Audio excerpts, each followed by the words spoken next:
Assalamualaikum warahmatullahi wabarakatuh. Selamat pagi anak-anak semua yang ibu banggakan dan ibu sayangi. Bagaimana kabar kalian semua pada pagi hari ini? Oke, alhamdulillah baik ya. Sebelum kita memulai pelajaran pada pagi hari ini, mari kita berdoa terlebih dahulu sesuai dengan keyakinan masing-masing. Berdoa mulai. Berdoa selesai. Untuk kemudian, apakah ada yang tidak masuk? Oke, alhamdulillah ya, semuanya masuk pada pagi hari ini. Sebelum kita memulai pelajaran, Ibu cuma mau mengingatkan agar tetap menjaga protokol kesehatan walaupun angka COVID sudah menurun, bahkan hampir hilang ya anak-anak, dan harus tetap menjaga kesehatan dan mengantisipasinya. Baik anak-anak, apakah hari ini ada yang tahu kita akan mempelajari materi apa? Yap, betul sekali, teks prosedur. Nah, apa itu teks prosedur? Untuk lebih jelasnya lagi, kita mulai pelajaran pada pagi hari ini. Nah, untuk pengertian teks prosedur sendiri adalah sebuah teks yang memuat cara untuk melakukan sesuatu secara tepat, berupa runtutan langkah demi langkah, sehingga mencapai tujuan yang diinginkan. Namun dalam Kamus Besar Bahasa Indonesia sendiri, teks prosedur diartikan sebagai tahapan kegiatan untuk menyelesaikan suatu aktivitas. Teks prosedur sendiri memiliki ciri khas yang membedakan dengan teks lain. Nah, apa itu ciri-cirinya? Nah, untuk ciri-ciri sendiri, yang pertama adalah menggunakan kalimat imperatif atau kalimat perintah. Kalimat imperatif atau kalimat perintah itu biasanya berinti atau bertujuan untuk memerintahkan, seperti potonglah, masukkan. Lalu yang kedua ada ya ciri-ciri lain, yaitu terdapat paduan yang harus dilakukan. Paduan itu seperti halnya seperti nomor satu, yaitu imperatif atau kalimat perintah yang harus dilakukan. Lalu yang ketiga adalah menggunakan kata kerja aktif.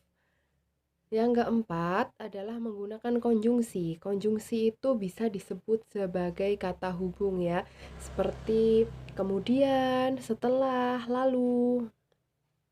Lalu yang kelima ada terdapat aturan dalam hal bahan atau kegiatan. Yang pastinya dalam teks prosedur itu pasti memiliki aturan dalam bahan atau runtutan atau proses kegiatan. Lalu yang selanjutnya adalah menggunakan kata keterangan untuk menyatakan rincian waktu, tempat, dan cara. Lalu yang selanjutnya adalah terdapat penomoran beserta isi kegiatan yang dilakukan secara berurutan. Karena dalam teks prosedur sendiri harus melakukan atau menulis teks prosedur berdasarkan urutan dari yang pertama sampai yang terakhir. Tidak boleh ada yang terlupakan atau melompat-lompat ya.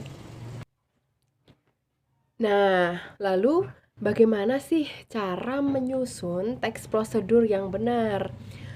Untuk itu, untuk yang selanjutnya kita akan bahas mengenai struktur dan kebahasaan sendiri dari teks prosedur. Yang pertama adalah struktur.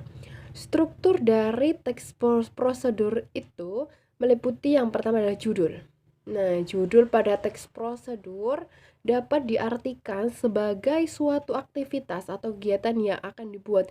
Jadi, judul itu adalah suatu hal yang dapat menarik perhatian dari pembaca untuk memahami apa sih arti atau apa sih isi dari teks tersebut. Lalu yang kedua ada bahan dan peralatan. Bahan dan peralatan merupakan rincian bahan dan alat yang akan digunakan dalam proses produksi. Bahan dan peralatan bersifat boleh ada, namun boleh tidak ada ya. Tapi kalau bahan inti itu biasanya diharuskan harus ada ya anak-anak. Lalu yang ketiga adalah tahapan proses ditulis secara berurutan. Nah, tahapan atau proses membuat sesuatu harus ditulis secara berurutan dari awal hingga akhir, seperti yang Ibu jelaskan tadi ya. Pembaca dapat memahami untuk kemudian dan menirukan. Karena jika penulisannya saja tidak urut, maka pembaca akan merasa kebingungan. Nah, selain dari struktur yang barusan kita bahas, ada juga kaidah kebahasaan. Kaidah kebahasaan sendiri dari teks prosedur adalah yang pertama, meliputi kalimat imperatif atau kalimat perintah. Tadi sudah Ibu singgung ya mengenai kalimat imperatif, apa itu arti dari kalimat perintah atau kalimat imperatif. Kalian masih ingat kan anak-anak apa itu kalimat imperatif yang tadi Ibu jelaskan? Nah, bagus. Kalau kalian masih ingat, kita akan lanjut, kita itu menggunakan konjungsi temporal. Dalam teks prosedur banyak dijumpai teks konjungsi temporal atau disebut sebagai kata penghubung. Tadi juga Ibu juga sudah menjelaskan mengenai kata penghubung seperti contohnya kemudian, berikutnya, lalu, setelah itu. Lalu yang ketiga ada verbal material dan tingkah laku. Verbal material adalah sesuatu yang mengacu pada tindakan fisik. Sementara itu, verbal tingkah laku merupakan tindakan dengan ungkapan. Kalian pasti bisa tidak? Atau pasti sudah bisa kan membedakan antara verbal material dengan verbal tingkah laku? Untuk itu Ibu akan lanjut lagi, yaitu mengenai partisipan manusia.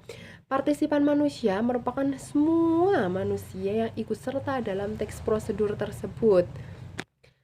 Lalu yang terakhir ada bilangan sebagai penanda urutan. Sebagai penanda urutan dalam teks prosedur itu biasanya terdapat angka, yaitu 1, 2, 3, dan seterusnya, atau ada lagi tanda sebagai perurutan itu menggunakan titik tebal lingkaran atau apa.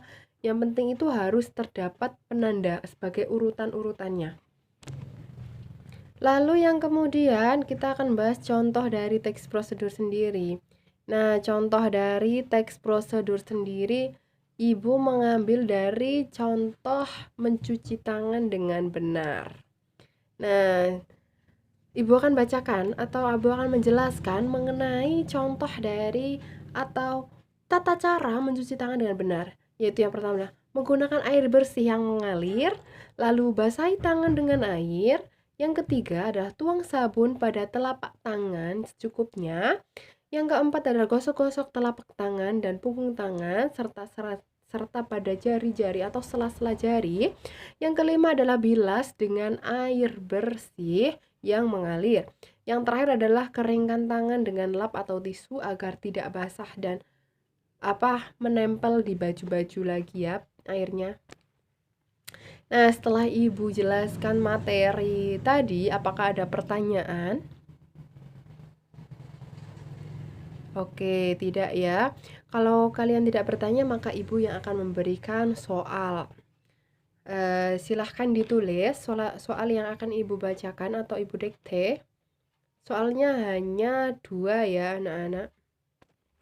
Oke, untuk nomor 1, jelaskan ciri-ciri yang terdapat dalam teks prosedur. Sudah? Oke, kita lanjut nomor 2 ya. Sebutkan atau jelaskan tata cara menggoreng telur dengan benar. Oke, silahkan kalian kerjakan. Ibu beri waktu 5 menit ya. Baik, sudah selesai anak-anak semua? Oke, bagus ya. Kalau sudah selesai silahkan dikumpulkan di meja Ibu. Nah, karena waktu sudah hampir habis di jam pelajaran kita, Ibu akan mengakhiri pertemuan pada pagi hari ini. Namun sebelum itu Ibu akan memberikan PR tentang materi yang barusan Ibu jelaskan. PR-nya adalah silahkan kalian rangkum materi pada pagi hari ini atau materi yang Ibu jelaskan pada pagi hari ini. Kemudian minggu yang berikutnya kita akan bahas bersama-sama ya. Oke, cukup itu yang bisa Ibu sampaikan. Semoga materi yang Ibu sampaikan bermanfaat untuk kalian di masa sekarang ataupun masa depan. Karena ilmu itu akan kalian rasakan di masa depan, bukan di masa sekarang. Oke, terima kasih ya anak-anak. Wassalamualaikum warahmatullahi wabarakatuh.